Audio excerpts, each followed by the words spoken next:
This is Carl at National RV Detroit. I'm going to walk you through this 2016 Sonic by Venture RV. It's model 220.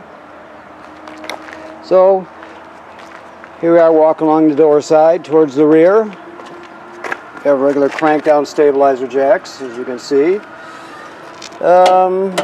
This is your water heater from the outside, right here.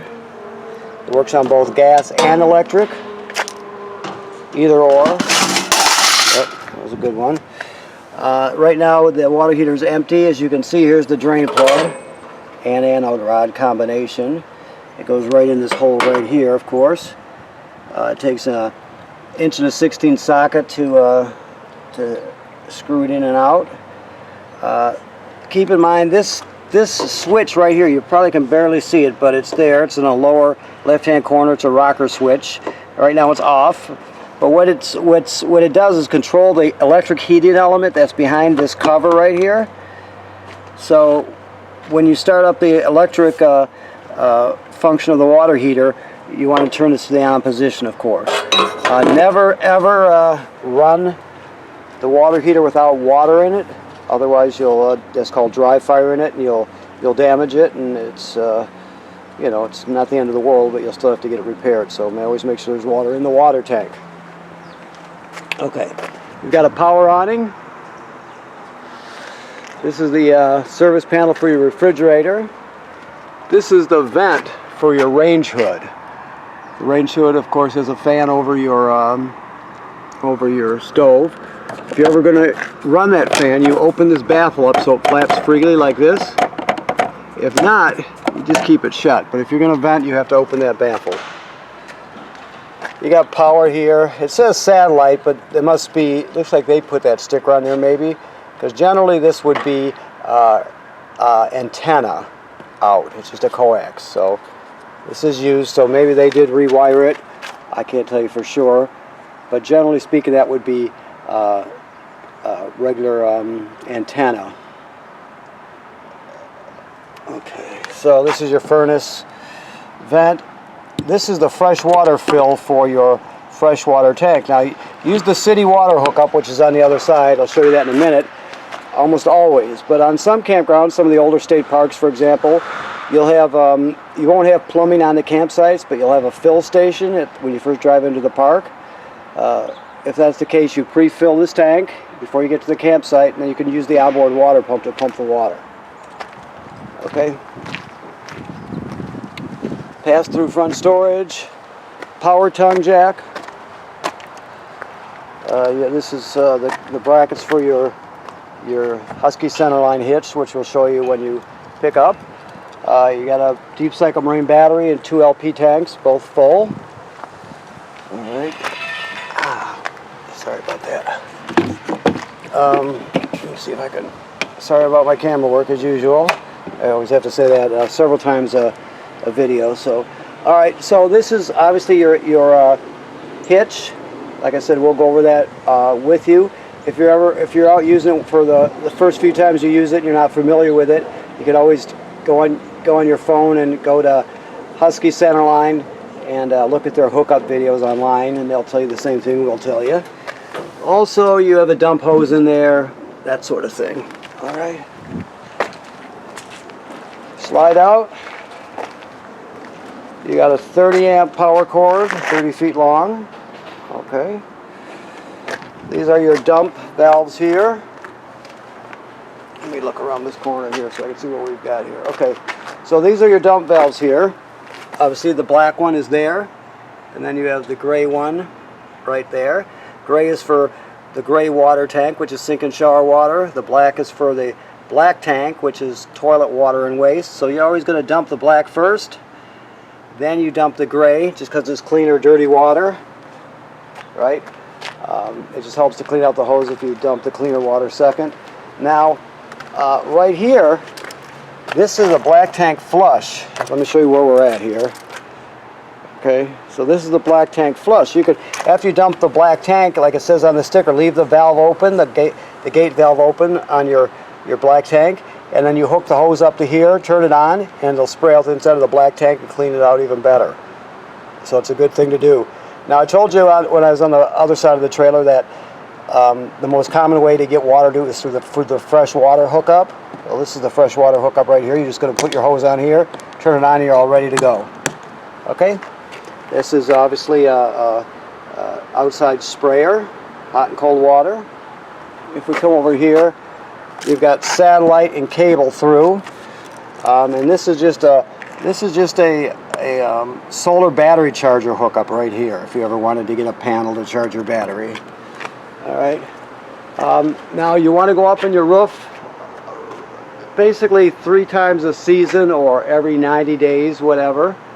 The thing is, you want to go up there and look at all the sealant on the roof. Make sure there's no cracking or separation. This has been resealed. It's been gone over, so it's in really good shape right now. But keep in mind, you still have to inspect it regularly. All trailers are like that, and you can't inspect them enough. You just want to keep after it. Okay? All right, so let's go inside. Okay. So this one has a hide-a-bed, a Murphy bed. So what you would do, this is it here, of course. So basically all you do is you're going to jackknife this couch flat so the bed can fold over it. You undo the latch and pull the bed forward, and you got a mattress behind it. It's a great thing because you can reclaim your floor space during the day. So normally you lose a quarter to a third of your trailer floor space to the bed, but with this Murphy bed set up, at night you fold it down and use it, and then during the day you just flip it up. And you've got a nice couch to sit on also, which makes a big difference, especially when you're reined in for a couple days. Sitting at the dinette can get kind of old, so here you haven't actually got a decent couch to sit at also, so it's a good thing. This right here, well, I'm looking up, is your antenna crank, to crank your antenna up and down. Now you can rotate this antenna on the roof, right, by pulling this down and rotating it. Just make sure you can see there's 2 markers here. It's kind of hard to see from the angle I've got here, but there's 2 markers. They should always line up before you crank it down. When you line them up, it ensures that the antenna will lay in the proper position on the roof. So always make sure you line the 2 tabs up before you crank it back down. I had a hard time getting that out, but I think I did. Okay. This kind of storage here. For example, your table you pull the posts out, the table will sit on these cleats. You can use the cushions to fill in the space, and you get another bed there, which is a good thing. And then of course you got 2 bunks, so you can pack the kids in there like sailors, and off you go. This range top you light with a lighter. You're just going to turn it on to light, and then spark it and light it with your lighter. This is the range hood I told you about. Remember, you open the baffle if you're going to use the fan. You get light. This is a convection microwave, but there is a problem with the door. So you talk to I'm sure you've talked to your salesman about that. I just want to make sure you know that there's an issue there with the way the door works. Okay. Excuse me. So you can hang a TV bracket here or a TV here. Let me back up again. You can hang a TV right here, and you've got a backer plate for a bracket right here, and then you've got antenna and power right there. Okay, you've got a sound system here. Play discs and DVDs here. I'm having such a hard time. DVDs and CDs you can play here. You can stream off this USB. You've got Bluetooth here, so you can hook up wirelessly with your phone or tablet and stream. You got AM, FM radio, so there's a lot you can do with it. 2 different speaker zones inside and outside of the trailer. So there's a lot of things you can do with it. This device down here is your power converter. So what this does, it converts 110 AC to 12 volt DC. You open it just by pushing it right there. Now you can see that you got regular 110 AC circuit breakers like you would have at home, and they're also labeled. Then the power is converted to 12 volt DC here, and you got 12 volt fuses right there, and they're labeled. If any of these fuses were to blow, they'll actually light up, and you can see them glowing through this tinted plastic right here. Also, keep in mind when you're plugged in at the campground, for example, this will sense how much energy your battery needs up front, and it'll make sure your battery is charged up front. So it's also a battery charger. This is your, that is a carbon monoxide and LP gas detector. Okay.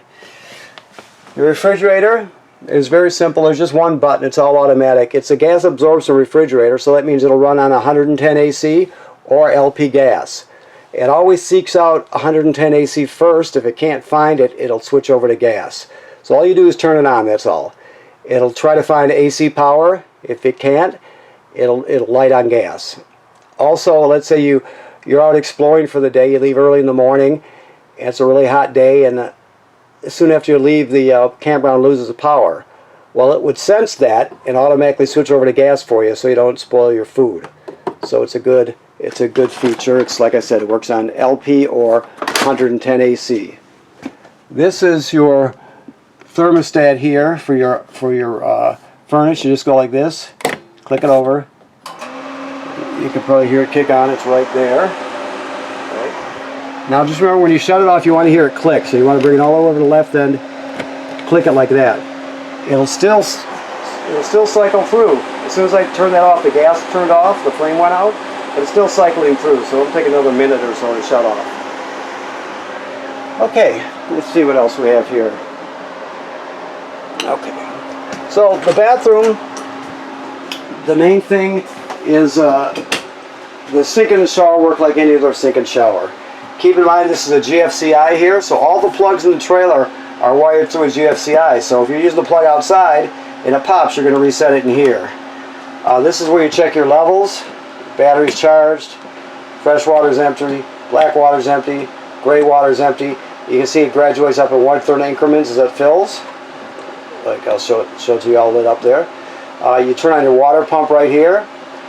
To run your water heater on, let's make sure, on electric, it's right here. Remember I showed you there's a second switch out on this for electric. There's the one on the lower left corner of the water heater outside, so you'd have to turn both those on. Alright. To light it on gas, you just do this. Always make sure there's water in the tank before you turn it on, of course. Now, the thing to know about an RV toilet, if you don't already know, is this is the flush pedal right here. Whoops, let me see if I get a picture of it.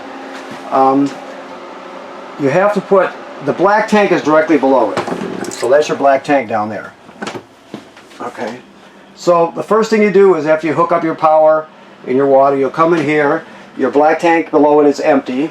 You can't run it dry. So you get your chemical, whichever brand you use, you read the directions and put one dose right in the bowl. Then you step on this because water's hooked up. It'll come swirling out and start to and flush right down into the black tank along with the chemical. You'll stand on that pedal and put about a gallon or so of water in the tank. There's no way to tell exactly what that is. It doesn't have to be exact. But you want to just stand on that pedal and use common sense. You say, that's about a gallon of water. The main thing is you can't run it dry. Otherwise the smell will be pretty unbearable, and you definitely won't do it twice anyway. So make sure you put chemical and water in there when you start using it, about a gallon of water. Okay. Also, you have a vent fan here. Always run that fan with the shower to pull the humidity out. Okay. I think that about covers it. Let me look around to make sure I didn't miss anything. The emergency window basically goes like this.